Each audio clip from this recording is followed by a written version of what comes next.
Jesús no llama a la mujer a la adoración sin templo, sino a la adoración en verdad. Él es la verdad, el verdadero templo y el espíritu en el cual la adoración debe hacerse. Es el espíritu que Jesús da una fuente de agua que sale para vida eterna. La mujer necesita pues venir al Padre por medio de Jesús. Yo soy el que habla contigo.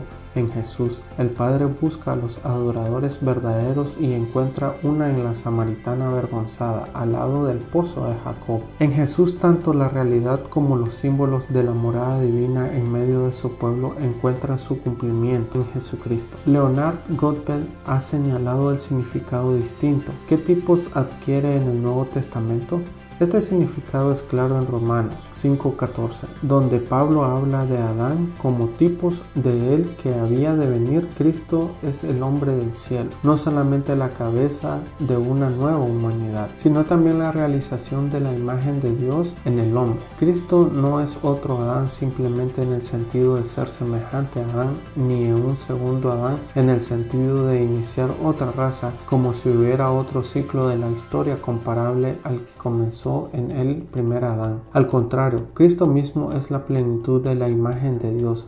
Cristo es el significado de la naturaleza humana creada. Esta plenitud, la gloria de lo que es ser hijo humano creado, se manifiesta de una manera única en Dios hombre. Lo que define el tipo en el pensamiento del Nuevo Testamento no es solamente la gloria sobresaliente de la dimensión escatológica, ni siquiera la transformación por la cual las estructuras del antiguo pacto son renovadas. La clave para entender tipo en el Nuevo Testamento se encuentra en la doctrina novotestamentaria de Cristo. Solo en Cristo como el Salvador divino encontramos el cumplimiento trascendente y transformador que crea toda una nueva dimensión. Esta dimensión en el Evangelio de Juan es lo verdadero.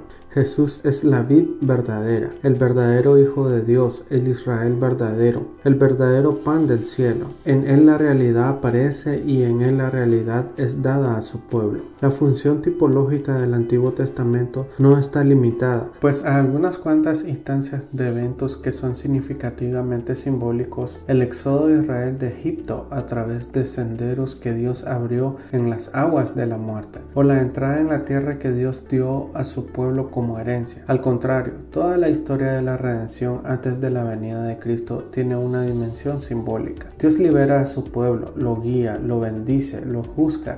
Sin embargo, como su plena y final salvación no ha venido, su trato a su pueblo siempre es anticipatorio. La tierra no es la nueva creación de la promesa divina final.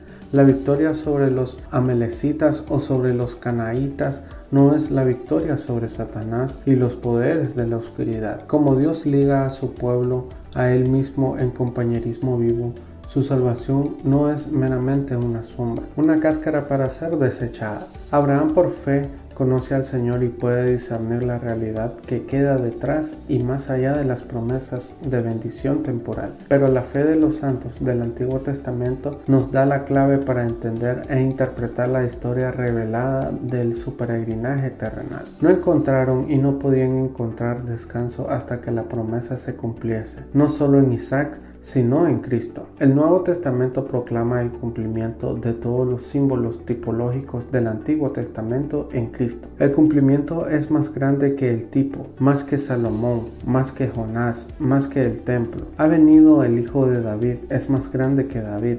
Por esto David aclama a su Hijo como su Señor. Sin embargo, como hemos visto, Jesús es simplemente más grande relativamente de un grado mayor, sino por una medida trascendente. Juan, el más grande de los profetas, bautizó en el agua, pero Jesús bautiza en el Espíritu Santo. En el símbolo de la Pascua, el pueblo escoge un cordero del rebaño, pero Jesús es el Cordero de Dios que quita el pecado del mundo. Juan 1:29. Si representamos la historia con una línea horizontal dirigiéndose hacia el significado en Cristo, podemos suponer que todas las verdades de la revelación de Dios son cumplidas en Cristo. Diferentes verdades pueden ser enfatizadas en una época de la historia de la redención más que en otras, pero ninguna verdad es olvidada. El significado de cualquier símbolo del Antiguo Testamento es el concepto que es simbolizado. En el contexto bíblico, el concepto es afirmado o negado. Está relacionado con otros conceptos de tal manera que se hace alguna declaración. Una verdad se expresa. Un evento del Antiguo Testamento, una ceremonia o un acto profético sacerdotal o real puede simbolizar, apuntando a una verdad revelada en un punto particular de la historia de la redención. Podemos estar seguros de que esta verdad se llevará a cabo en Jesucristo. Por lo tanto, podemos conectar el evento, ceremonia o acto directamente con esa verdad en su plena expresión en Cristo. Esta línea es como una hipotenusa del triángulo formado y es la línea de la tipología. Si el simbolismo del evento del Antiguo Testamento no se discierne o si no existe, ninguna línea puede hacerse. Ni puede el evento ser un tipo en sentido distinto a su función simbólica en su contexto antiguo testamentario. Como el evento del Éxodo, por ejemplo, es patentemente simbólico. Descubrimos su significado tipológico discerniendo su significado simbólico en su contexto en el Antiguo Testamento. Simboliza la liberación de Dios a su pueblo del poder del otro Señor para que pueda ser libre para servirle a Él como su único Señor y amo. Además, su liberación es obra de Dios en una situación en la cual ninguna liberación humana es posible. Mucho más se incluye en los detalles del simbolismo, incluyendo la ceremonia de la Pascua y la figura de la nube. Pero una característica sobresaliente de la liberación es que no solamente es de la muerte, sino también a través de la muerte. Las aguas del Mar Rojo amenazan a Israel con la muerte frente a sí, como los carros del faraón lo amenazan con la muerte detrás. Además, el fondo del mar en el Antiguo Testamento es el abismo, un sinónimo de la tumba. Es a través del fondo que Israel es guiado a la liberación del dominio del faraón.